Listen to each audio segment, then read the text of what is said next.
കൊല്ലപ്പെട്ട ആതിരയും കൊലയാളി ജോൺസണുമായി രഹസ്യബന്ധമുണ്ടായിരുന്നു എന്നത് ഭർത്താവിന് നേരത്തെ അറിയാമായിരുന്നു എന്ന് പോലീസ്.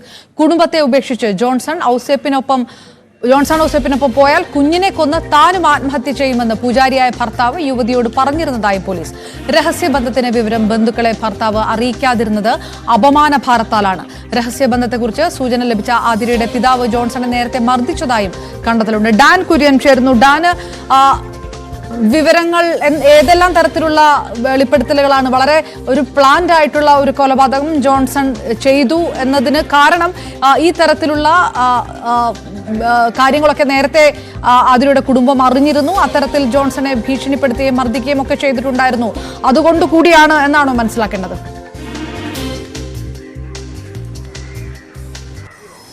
അപർണ, ആറ്റിങ്ങൽ ഡിവൈഎസ്പി മഞ്ജുലാലിന്റെ നേതൃത്വത്തിലുള്ള പോലീസ് സംഘം ഈ ജോൺസൺ ഔസേപ്പിനെ ചോദ്യം ചെയ്യുന്നതിനിടെയാണ് നിർണായകമായ ചില മൊഴികൾ പോലീസിന് ലഭിച്ചിരിക്കുന്നത്. ചോദ്യം ചെയ്യലിനിടെ പ്രതിയെ തിരിച്ചറിയുന്നതിനു വേണ്ടി ജോൺസൺ ഔസേപ്പിനെ തിരിച്ചറിയുന്നതിന് വേണ്ടി ആതിരയുടെ മാതാപിതാക്കളെയും ഭർത്താവിനെയും പോലീസ് സ്റ്റേഷനിലേക്ക് അരമണിക്കൂർ മുമ്പ് എത്തിച്ചിട്ടുണ്ട്. അവർ പ്രതിയെ തിരിച്ചറിഞ്ഞതായാണ് വിവരം. പ്രധാനപ്പെട്ട കണ്ടെത്തൽ കൃത്യമായ ആസൂത്രണത്തോടെ തന്നെയാണ് ഈ കൊലപാതകം നടന്നത്. അതിനുവേണ്ടി ചിറയിൻ കീഴിൽ നിന്നാണ് സ്റ്റീൽ കത്തി വാങ്ങിയതെന്ന് പ്രതി അന്വേഷണ സംഘത്തോട് സമ്മതിച്ചിട്ടുണ്ട്. ഇനി ഈ കത്തിയടക്കം കണ്ടെത്തേണ്ടതുണ്ട്. അത് തുടർ നടപടികളുടെ ഭാഗമായി നടത്തുന്ന പരിശോധനയിലായിരിക്കും ഈ കത്തി എവിടെയാണ് ഒളിപ്പിച്ചിരിക്കുന്നത് എന്നടക്കമുള്ള കാര്യങ്ങൾ വിശദമായ പരിശോധന നടക്കുക. പ്രധാനമായി ഈ യുവതിയുടെ ഭർത്താവിന് ഇവർ തമ്മിലുള്ള രഹസ്യബന്ധത്തെക്കുറിച്ച് നേരത്തെ തന്നെ വിവരം ലഭിച്ചിരുന്നു. ഭർത്താവ് ഇക്കാര്യം യുവതിയോട് ചോദിക്കുകയും ചെയ്തിരുന്നു. അതിനുശേഷം ജോൺസണൊപ്പം ഇറങ്ങിപ്പോകാനുള്ള ഒരു നീക്കം യുവതിയുടെ ഭാഗത്ത് നിന്ന് ഉണ്ടായാൽ താൻ കുഞ്ഞിനെ കൊന്ന ശേഷം ആത്മഹത്യ ചെയ്യുമെന്ന് പൂജാരിയായ ഭർത്താവ് യുവതിയോട് വെളിപ്പെടുത്തിയിരുന്നതായാണ് അന്വേഷണ സംഘത്തിന് ഇപ്പോൾ ഈ ജോൺസണെ ചോദ്യം ചെയ്യുന്നതിന് ലഭിച്ച വിവരം. അതുകൊണ്ടാണ് ആതിര അങ്ങനെയൊരു ഉദ്യമത്തിന് മുതിരാതെയിരുന്നത്. അതിൽ പക്ഷേ താൻ പ്രകോപിതനായി പലതവണ ഈ വീട്ടിൽ വന്നിട്ടുണ്ട്. അങ്ങനെ ഇവർ തമ്മിൽ ഇങ്ങനെ ഒരു രഹസ്യബന്ധമുണ്ട് എന്നുള്ള കാര്യം ആതിരയുടെ മാതാപിതാക്കൾ അറിയുകയും ആതിരയുടെ അച്ഛൻ ജോൺസനെ പ്രകോപനത്തോടെ മർദ്ദിക്കുകയും ചെയ്തിട്ടുണ്ട് എന്നാണ് അന്വേഷണ സംഘത്തിന് ഇപ്പോൾ നടത്തിയ ചോദ്യം ചെയ്യലിൽ ലഭ്യമാകുന്ന വിവരം. അതുൾപ്പെടെയുള്ള കാര്യങ്ങൾ തന്നെ പ്രകോപനത്തിലേക്ക് നയിച്ചിരുന്നു. അങ്ങനെ സംഭവ ദിവസം പുലർച്ചെ 6:30 ആതിരയുടെ വീട്ടിലെത്തുകയും അവിടെ ഈ കുഞ്ഞിനെ സ്കൂളിൽ വിട്ടതിന് ശേഷമാണ് ഈ കൊലപാതകം നടത്താൻ ഏറ്റവും അനുയോജ്യമായ സമയമെന്ന് കണ്ടെത്തി തന്ത്രപൂർവ്വം ചായ എടുക്കാനായി യുവതിയെ അടുക്കളയിലേക്ക് പറഞ്ഞു വിട്ടതിന് ശേഷം കയ്യിൽ കരുതിയിരുന്ന സ്റ്റീൽ കത്തി കട്ടിലിനടിയിൽ ഒളിപ്പിക്കുകയായിരുന്നതും പിന്നെ കിടപ്പുമുറിയിലേക്ക് വിളിച്ചു വരുത്തിയതിന് ശേഷം യുവതിയുടെ കഴുത്തിൽ ആഴത്തിൽ മരണപ്പെടുക എന്ന ഉദ്ദേശത്തോടെ തന്നെയാണ് ഈ സ്റ്റീൽ കത്തി കഴുത്തിൽ കുത്തിയിറക്കിയത് എന്നാണ് പോലീസിന്റെ കണ്ടെത്തൽ. അതോടൊപ്പം വിശദമായ ചോദ്യം ചെയ്യൽ ഇപ്പോഴും തുടർന്നുകൊണ്ടിരിക്കുകയാണ്. പക്ഷേ സ്ഥലത്തെത്തിച്ച് തെളിവെടുപ്പ് ഉൾപ്പെടെയുള്ള നടപടികളിലേക്ക് ഇന്ന് കടക്കത്തില്ല എന്നാണ് ലഭിക്കുന്ന സൂചനകൾ. ഇവിടെ നിന്ന് അല്പസമയത്തിനകം ഈ ചോദ്യം ചെയ്യൽ പൂർത്തിയാക്കി തുടർന്ന് വൈദ്യ പരിശോധനയ്ക്ക് വിധേയനാക്കും. അതിനുശേഷം ആറ്റിങ്ങൽ കോടതിയിൽ ഫസ്റ്റ് ക്ലാസ് ജുഡീഷ്യൽ മജിസ്ട്രേറ്റ് കോടതിയിൽ ഹാജരാക്കും.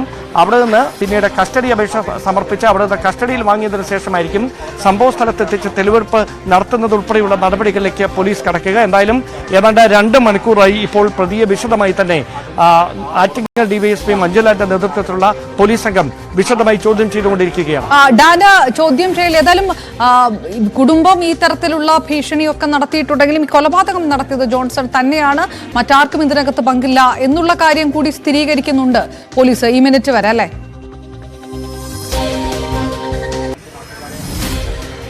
തീർച്ചയായിട്ടും കൃത്യമായ ആസൂത്രണത്തോടെ കൊലപ്പെടുത്തുക എന്ന ഉദ്ദേശത്തോടെ തന്നെയാണ് ജോൺസൺ ഔസേപ്പ് അന്നേ ദിവസം കടലക്കുളത്തെ ഈ വീട്ടിലേക്ക് എത്തിയത് എന്ന കാര്യം പോലീസ് കൃത്യമായി സ്ഥിരീകരിക്കുന്നുണ്ട്. ഒരുപക്ഷെ ചോദ്യം ചെയ്യൽ പൂർത്തിയാക്കിയതിനു ശേഷം അല്പസമയത്തിനകം ജോൺസൺ ഔസേപ്പുമായി അന്വേഷണ സംഘം പുറത്തേക്ക് വരാൻ സാധ്യതയുണ്ട് എന്നാണ് മനസ്സിലാക്കാൻ കഴിയുന്നത്. ഏതാണ്ട് 2 മണിക്കൂറായി ചോദ്യം ചെയ്യൽ കടലക്കുളം പോലീസ് സ്റ്റേഷനിൽ പുരോഗമിച്ചുകൊണ്ടിരിക്കുകയാണ്. ഒരുപക്ഷെ റൂറൽ SP ഉൾപ്പെടെയുള്ള ഉദ്യോഗസ്ഥർ കൂടി ഇവിടേക്ക് എത്താനുള്ള സാധ്യതയുണ്ട്. അല്പസമയത്തിനകം അങ്ങനെയാണെങ്കിൽ ഉദ്യോഗസ്ഥർ കൂടി എത്തും. അതിനുശേഷമായിരിക്കും ഈ ചോദ്യം ചെയ്യലിന് നേതൃത്വം നൽകിയ ഉദ്യോഗസ്ഥർ ഒരുപക്ഷെ ഒരുപക്ഷെ മാധ്യമങ്ങൾക്ക് മുമ്പിൽ ഇതുവരെ ഈ കേസുമായി ബന്ധപ്പെട്ടുണ്ടായിരിക്കുന്ന ഡെവലപ്മെന്റ്സ് വിശദീകരിക്കുക. എന്തായാലും തെളിവെടുപ്പ് ഉൾപ്പെടെയുള്ള നടപടികൾ ഇന്നുണ്ടാകാനുള്ള സാധ്യത നന്നേ കുറവാണ്. കാരണം കോടതിയിൽ ഹാജരാക്കി അവിടെ നിന്ന് കസ്റ്റഡി അപേക്ഷ സമർപ്പിച്ച കസ്റ്റഡിയിൽ വാങ്ങിയതിനു ശേഷം സ്ഥലത്തെത്തിച്ച് തെളിവെടുപ്പ് നടത്തിയാൽ മതി എന്നൊരു തീരുമാനത്തിലാണ് പോലീസ്. മാത്രവുമല്ല വലിയ തരത്തിൽ ഇതിനോടകം തന്നെ പോലീസ് സ്റ്റേഷന്റെ സമീപത്ത് വലിയ ആൾക്കൂട്ടമുണ്ട്. ഈ സംഭവ സ്ഥലത്ത് തെളിവെടുപ്പിന് വേണ്ടി എത്തിച്ചാൽ അവിടെയും ഇങ്ങനെ ആൾക്കൂട്ടം ഉണ്ടാകാനുള്ള സാധ്യതയുണ്ട്. അത് ഏതെങ്കിലും തരത്തിലുള്ള ഒരു പ്രകോപനത്തിലേക്ക് നയിക്കാനിടയുള്ള ഒരു സാധ്യത മുന്നിൽ കണ്ടുകൊണ്ടാണ് പെട്ടെന്ന് അങ്ങനെ ഒരു നടപടി വേണ്ട എന്നൊരു തീരുമാനത്തിലേക്ക് പോലീസ് എത്തുന്നത് എന്നാണ് മനസ്സിലാക്കുന്നത്. അങ്ങനെയാണെങ്കിൽ ഉന്നത പോലീസ് ഉദ്യോഗസ്ഥരുമായി കൂടിയാലോചിച്ചതിന് ശേഷം മാത്രമായിരിക്കും തെളിവെടുപ്പ് ഉൾപ്പെടെയുള്ള തുടർ നടപടികൾ ഉണ്ടാകുക എന്ന വിവരമാണ് ലഭിക്കുന്നത്.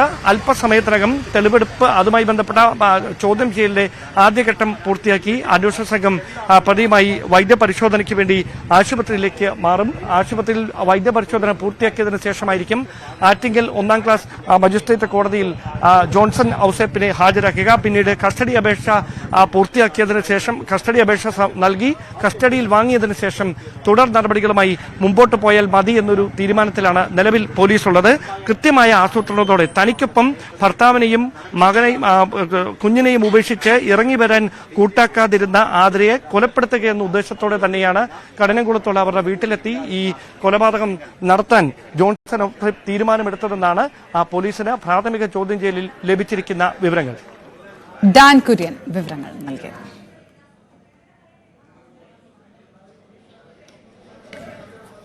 കഠിനംകുളം കൊലപാതകത്തിൽ ജോൺസൺ ഔസേപ്പിനെ പോലീസ് ചോദ്യം ചെയ്യുകയായിരുന്നു. ഇപ്പോൾ പ്രതിയെ പുറത്തേക്ക് കൊണ്ടുവരും എന്നുള്ള സൂചനകളും വരുന്നുണ്ട്. പ്രതി തന്നെയാണ് ഈ കൊലപാതകം ചെയ്തിരിക്കുന്നത്, മറ്റാർക്കും ഈ കൊലപാതകത്തിന് പങ്കില്ല. അപ്പോഴും ഈ വിഷയം നേരത്തെ ആതിരയുടെ കുടുംബം അറിഞ്ഞിരുന്നു, ആതിരയുടെ ഭർത്താവ് ഈ കാര്യം അറിഞ്ഞിരുന്നു. അങ്ങനെ ആതിര ജോൺസണിനൊപ്പം പോകുകയാണെങ്കിൽ കുഞ്ഞിനെ കൊന്ന് താനും ആത്മഹത്യ ചെയ്യും എന്നുള്ള ഭീഷണിയും ആതിരയുടെ ഭർത്താവ് നടത്തിയിരുന്നതായിട്ടുള്ള വിവരങ്ങൾ പുറത്തേക്ക് വരുന്നു. ഒപ്പം ആതിരയുടെ പിതാവ് ജോൺസണെ നേരത്തെ മർദ്ദിച്ചിരുന്നതായിട്ടുള്ള വിവരങ്ങളും പുറത്തേക്ക് വരികയാണ്.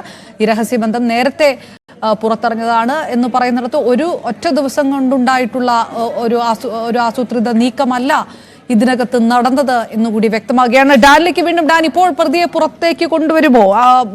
ചോദ്യം ചെയ്യൽ അത് എത്ര സമയമായി തുടരുന്നു? അത് പൂർണ്ണമാകാറായിട്ടുണ്ട് എന്നുള്ള സൂചനകളുണ്ടോ?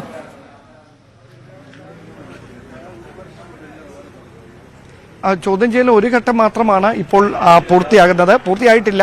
ചോദ്യം ചെയ്യൽ അകത്ത് പുരോഗമിക്കുക തന്നെയാണ്.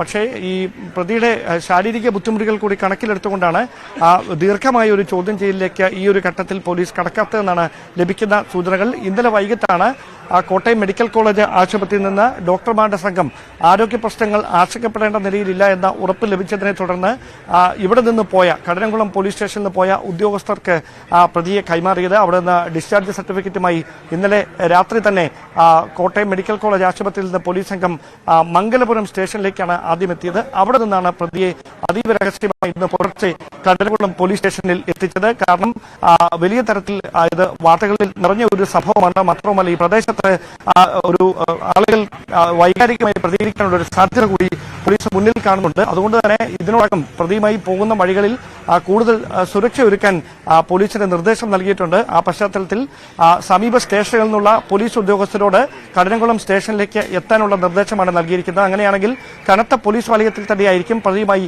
വൈദ്യപരിശോധനയ്ക്ക് വേണ്ടി ആശുപത്രിയിലേക്കും തുടർന്ന് കോടതിയിലേക്കും എത്തുക എന്നാണ് ലഭ്യമാകുന്ന വിവരങ്ങൾ. ഒരുപക്ഷെ റൂറൽ എസ് പി കൂടി ഈ സ്റ്റേഷനിൽ എത്തി നടപടികൾ മനസ്സിലാക്കിയതിനു ശേഷമായിരിക്കാം തുടർ നീക്കങ്ങൾ പോലീസിന്റെ ഭാഗത്തു നിന്ന് ഉണ്ടാകുക എന്നാണ് സൂചന. എന്തായാലും ഈ മറ്റെന്തെങ്കിലും പ്രകോപനങ്ങൾ, അതായത് ഇപ്പോൾ പ്രതി പറയുന്ന ഈ പ്രകോപനത്തിലേക്ക് നയിച്ച സാഹചര്യം ഭർത്താവിനെയും കുഞ്ഞിനെയും ഉപേക്ഷിച്ച് തനിക്കൊപ്പം കടന്നു വരാൻ ആതിര കൂട്ടാക്കാതിരുന്നതാണ് ഇങ്ങനെയൊരു നിഷ്ഠൂരമായ കൊലപാതകം ആസൂത്രണം ചെയ്യാൻ തന്നെ പ്രേരിപ്പിച്ചതെന്നാണ്. അതിനപ്പുറത്തേക്ക് മറ്റെന്തെങ്കിലും കാര്യങ്ങൾ ഈ കൊലപാതകത്തിലേക്ക് നയിച്ചതുമായി ബന്ധപ്പെട്ടുണ്ടോ എന്ന കാര്യത്തിൽ കൃത്യത കൈവരേണ്ടതുണ്ട്. അത് വിശദമായ ചോദ്യം ചെയ്യലിലൂടെ മാത്രമേ പുറത്തു വരികയുള്ളൂ. അകത്ത് ഈ പ്രതിയെ ചോദ്യം ചെയ്യുന്നതിനൊപ്പം തന്നെ തന്നെ ആതിരയുടെ മാതാപിതാക്കളും ഭർത്താവും പോലീസ് സ്റ്റേഷനുള്ളിലുണ്ട്. 1 മണിക്കൂർ മുമ്പാണ് അവർ ഈ സ്റ്റേഷനിലേക്ക് വിളിച്ചു വരുത്തിയത്. തലയിൽ കറുത്ത തുണി ഇട്ട് ഇവർക്ക് അടുത്തെത്തിച്ച ജോൺസൺ ഔസേപ്പിനെ 3 പേരും തിരിച്ചറിഞ്ഞതായാണ് പോലീസിന്റെ ഭാഗത്തുനിന്ന് ലഭിക്കുന്ന സൂചനകൾ. അങ്ങനെയാണെങ്കിൽ അതിനുശേഷം ഈ മാതാപിതാക്കളുടെ ഭാഗത്തു നിന്നടക്കം വിശദമായ മൊഴി രേഖപ്പെടുത്തും. നേരത്തെ ജോൺസൺ ഔസേപ്പ് രഹസ്യമായ ഒരു ബന്ധം തന്റെ മകളുമായി ഇങ്ങനെ സൂക്ഷിച്ചിരുന്നുവെന്ന